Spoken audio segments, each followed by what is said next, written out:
India నుంచి జర్మనీకి నా ఫస్ట్ ఫ్లైట్ జర్నీ అంటే నా ఇమాజినేషన్ చాలా బ్యూటిఫుల్గా ఉండింది.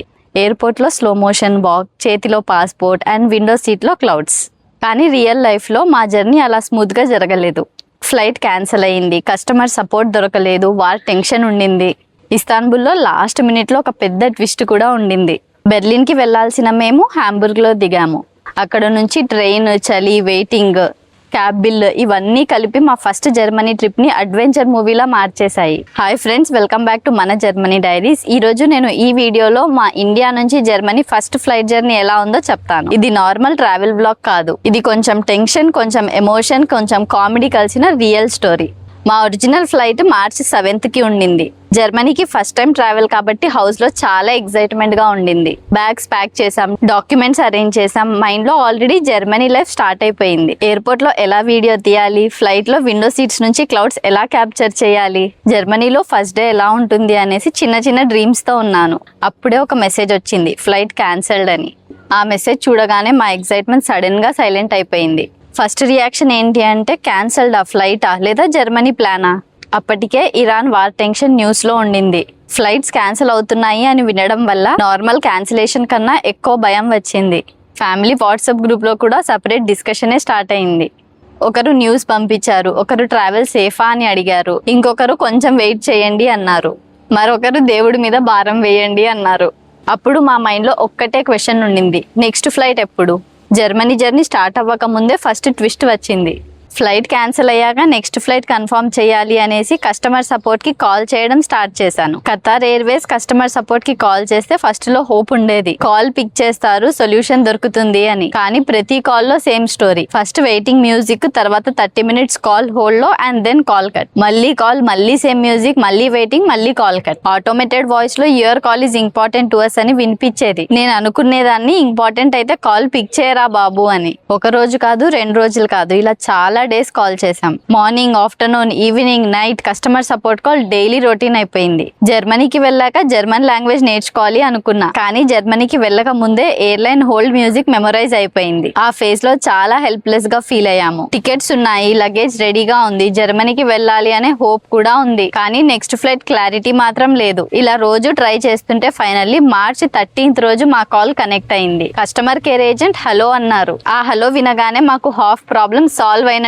అనిపించింది. అప్పుడు నేను మైండ్ లో అనుకున్నా, అన్నా మీరు కస్టమర్ కేర్ కాదు, మా హోప్ అని. ఫైనల్లీ టికెట్స్ కన్ఫర్మ్ అయ్యాయి. న్యూ ట్రావెల్ డేట్ వచ్చేసి మార్చ్ 18th. కానీ రూట్ చూసాక కొంచెం సర్ప్రైజ్ అయ్యాము. Hyderabad to Muscat by Oman air, Muscat to Istanbul by Oman air and Istanbul నుంచి బెర్లిన్ కు టర్కిష్ ఎయిర్లైన్స్. ఇది మాకు వాళ్ళు ఇచ్చిన రూట్. డైరెక్ట్ గా జర్మనీకి వెళ్ళాలి అనుకున్న మాకు సడన్ గా వరల్డ్ టూర్ ఎపిసోడ్ స్టార్ట్ అయినట్టు అనిపించింది. కానీ అప్పటికి రూట్ గురించి కంప్లైంట్ చేయడానికి మాకు ఎనర్జీ లేదు. మా ఫీలింగ్ సింపుల్ గా ఉండేది, ఫ్లైట్ ఉంది, సీట్ ఉంది, జర్మనీకి సేఫ్ గా రీచ్ అవ్వాలి అని, అంతే. March 18th morning Hyderabad airport కి రీచ్ అయ్యాం. ఎయిర్పోర్ట్ లో ఎక్సైట్మెంట్ ఉండింది, కానీ ఆ ఎక్సైట్మెంట్ లో ప్రీవియస్ క్యాన్సిలేషన్ ఫియర్ కూడా మిక్స్ అయి ఉండింది. ఫొటోస్ లో స్మైల్ ఉండింది, కానీ కళ్ళల్లో టెన్షన్ కూడా క్లియర్ గా కనిపించేది. ఫ్లైట్ లో కూర్చున్నాక కొంచెం రిలీఫ్ వచ్చింది. ప్లేన్ టేక్ ఆఫ్ అయ్యాక ఫైనల్ గా జర్నీ స్టార్ట్ అయ్యిందిలే అని ఫీల్ అయ్యాము. నా ఫస్ట్ ఫ్లైట్ కాబట్టి ఎవ్రీథింగ్ నాకు స్పెషల్ గా అనిపించింది. విండో వ్యూ, క్లౌడ్స్, అనౌన్స్మెంట్స్ అన్ని నాకు కొత్త ఎక్స్పీరియన్స్ లా అనిపించింది. తర్వాత ఫుడ్ సీన్ వచ్చింది. ఫ్లైట్ లో 2 ఆప్షన్స్ ఇచ్చారు. ఫస్ట్ వచ్చేసి pasta with beef and next వచ్చేసి చికెన్ విత్ రైస్. నేను బీఫ్ ఎలాగో తినను కదా అనేసి రైస్ అండ్ చికెన్ సెలెక్ట్ చేసుకున్నాను. నా ఇమాజినేషన్ లో ప్రాపర్ ఇండియన్ రైస్ ఉంటుంది అనుకున్నాను. సాఫ్ట్ గా, కొంచెం టేస్టీగా, చికెన్ తో బాగుంటుంది అని ఎక్స్పెక్ట్ చేశాను. కానీ ట్రే ఓపెన్ చేసి చూసాక రియాలిటీ వేరే ఉంది. రైస్ ఉంది, చికెన్ ఉంది, కానీ రైస్ మాత్రం కొంచెం తేడాగా కనిపించింది. అది సాఫ్ట్ రైస్ లా లేదు, బాయిల్ చేసి ఎండబెట్టిన రైస్ లా అనిపించింది.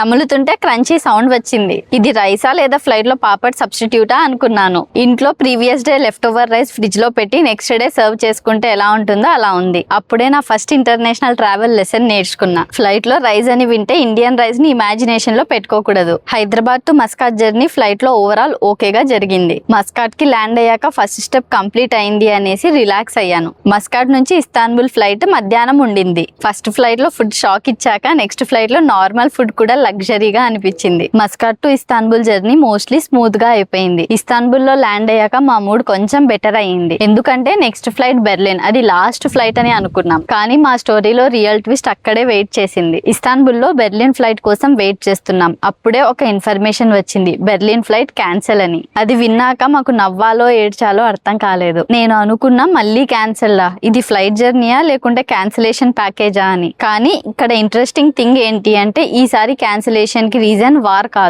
బెర్లిన్ లో ఎయిర్పోర్ట్ స్టాఫ్ చేసిన స్ట్రైక్ వల్ల మా ఫ్లైట్ క్యాన్సిల్ అయింది. ఇది చూసాక అనిపించింది నా అదృష్టం ఇంత బ్యాడా అని. జర్మనీకి రీచ్ అవ్వక ముందే జర్మనీలోని స్ట్రైక్ ఎక్స్పీరియన్స్ కూడా వచ్చేసింది. ఆ మూమెంట్ చాలా ఫ్రస్ట్రేషన్ గా అనిపించింది. బెర్లిన్ ఆల్మోస్ట్ క్లోజ్ గా ఉంది అనిపించిన మూమెంట్ లో జర్నీ మళ్ళీ అన్సర్టెన్ గా అయిపోయింది. టైర్డ్నెస్, కన్ఫ్యూజన్, ఫియర్ అన్ని ఒకటేసారి వచ్చాయి మాకు. మా సిచ్యువేషన్ ని ఎవరైనా మూవీలో చూపిస్తే ఓవర్ గా రాశాడు అనుకుంటారు, కానీ ఇది రియల్ గా జరిగింది. అప్పుడు మాకు టర్కిష్ ఎయిర్లైన్స్ వాళ్ళు 2 ఆప్షన్స్ ఇచ్చారు. ఫస్ట్ ఆప్షన్, ఇస్తాన్బుల్ లో 2 days స్టే చేయండి, హోటల్ అకామిడేషన్ మేమిస్తాం, కానీ 2 days తర్వాత ఇస్తాన్బుల్ టు బెర్లిన్ ట్రావెల్ మీరే అరేంజ్ చేసుకోవాలి. సెకండ్ ఆప్షన్, హ్యాంబుర్గ్ కి ఫ్లైట్ ఉంది, నెక్స్ట్ 1 hour లో డిపార్చర్ అవుతుంది, ఓన్లీ 2 tickets మాత్రమే ఉన్నాయి, మీరు 2 minutes లో డిసైడ్ అయి చెప్పాలి అని అన్నారు. 2 minutes, రెస్టారెంట్ లో దోశ ఆర్ ఇడ్లీ డిసైడ్ చేయడానికి కూడా మనకు 5 minutes పడుతుంది. కానీ ఇక్కడ లైఫ్ డెసిషన్ 2 minutes లో తీసుకోవాల్సిన పరిస్థితి వచ్చింది. ఇస్తాన్బుల్ లో స్టే అంటే హోటల్ ఫ్రీ, కానీ 2 days delay, and Istanbul to Berlin additional expenses కూడా. అదే హ్యాంబుర్గ్ వెళ్ళామంటే అట్లీస్ట్ జర్మనీ అయినా రీచ్ అవుతాం, కానీ బెర్లిన్ కాదు. హ్యాంబుర్గ్ నుంచి బెర్లిన్ కి మళ్ళీ ట్రైన్ మేనేజ్ చేయాలి. Night time, luggage, cold weather, tired body అన్ని మనమే హ్యాండిల్ చేయాలి. ఆ 2 minutes లో మా బ్రెయిన్ ఫుల్ స్పీడ్ లో వర్క్ చేసింది. ఇస్తాన్బుల్ లో వెయిట్ చేస్తే మళ్ళీ ఏం జరుగుతుందో తెలీదు. హ్యాంబుర్గ్ వెళ్తే అట్లీస్ట్ జర్మనీలో ల్యాండ్ అవుతామని ఫైనల్ గా హ్యాంబుర్గ్ ఆప్షన్ సెలెక్ట్ చేసేసాం. మా Istanbul to Hamburg flight journey night లో స్టార్ట్ అయింది. 11 PM కి హ్యాంబుర్గ్ రీచ్ అయిపోయాము. ఫ్లైట్ లో కూర్చున్న తర్వాత బాడీ కంప్లీట్ గా టైర్డ్ అయిపోయింది. నేను మనసులో అనుకున్న బెర్లిన్ టికెట్ బుక్ చేసుకున్న మనం ఫైనల్ గా హ్యాంబుర్గ్ లో దిగుతున్నాం. లైఫ్ లో ఫ్లెక్సిబిలిటీ ఎంత ఇంపార్టెంట్ అనేది నాకు జర్మనీ రాకముందే నేర్పించింది. హ్యాంబుర్గ్ రీచ్ అయ్యాక నాకు ఫస్ట్ చలి వెల్కమ్ చేసింది. ఎయిర్పోర్ట్ డోర్ ఓపెన్ అయ్యాక కోల్డ్ ఎయిర్ ఫేస్ కి తగిలింది. ఇండియా నుంచి వచ్చిన బాడీకి జర్మనీ కోల్డ్ డైరెక్ట్ షాక్ ఇచ్చింది. జర్మనీలో కోల్డ్ అంటే నార్మల్ కోల్డ్ కాదు, ఫేస్ ఎక్స్ప్రెషన్ కూడా ఫ్రీజ్ అయిపోతుంది. స్వెటర్ వేసుకుని జాకెట్ వేసుకున్నా నాకు చలి అనిపించింది. ఆ తర్వాత హ్యాంబుర్గ్ నుంచి బెర్లిన్ కి ట్రైన్ బుక్ చేశాం, కానీ ట్రైన్ 6 hours తర్వాత ఉండింది. ఆ టైమింగ్ చూసాక బాడీలో ఉన్న లాస్ట్ ఎనర్జీ కూడా ఫినిష్ అయిపోయింది. అప్పుడే ఇమీడియట్ గా రైల్వే స్టేషన్ కి వెళ్తే చలి తట్టుకోలేమనేసి మేము 5 hours ఎయిర్పోర్ట్ లోనే ఉన్నాం. ఎయిర్పోర్ట్ లో అయితే రేడియేటర్స్ ఉండి కొంచెం వార్మ్ గా ఉంటుంది. ఎయిర్పోర్ట్ చైర్స్ మీద కూర్చున్నాం. నిద్ర వస్తుంది కానీ లగేజ్ ఉంది, ఆకలేస్తుంది కానీ ఎనర్జీ లేదు. టైం పాస్ అయిపోతే బాగుంటుంది అనిపిస్తుంది కానీ క్లాక్ మూవ్ అవ్వట్లేదు. ఆ 6 hours చాలా స్లోగా గడిచాయి. ఫుల్ గా పడుకోలేకపోయాము. లగేజ్ టెన్షన్ వల్ల మధ్య మధ్యలో మెలకువ వచ్చేసేది. ఫైనల్లీ 5 hours అయిపోయాయి. మేము ఇంకా రైల్వే స్టేషన్ కి బయలుదేరాం. ఫస్ట్ టైం ట్రైన్ లో కూర్చున్నాక జర్నీ ఎండింగ్ కి వచ్చింది అని ఫీల్ అయ్యాము. ఇండియా నుంచి స్టార్ట్ అయిన జర్నీ ఫైనల్ గా బెర్లిన్ డైరెక్షన్ కి మూవ్ అయ్యింది, కానీ ఫుల్ గా రిలాక్స్ అవ్వలేకపోయాము. బ్యాగ్ సేఫ్ గా ఉన్నాయా, స్టేషన్ మిస్ అవుతామా అన్న టెన్షన్ తో నిద్రపోలేకపోయాము. అలా బెర్లిన్ స్టేషన్ కి రీచ్ అయిపోయాము. ఆ మూమెంట్ లో చాలా రిలీఫ్ వచ్చింది.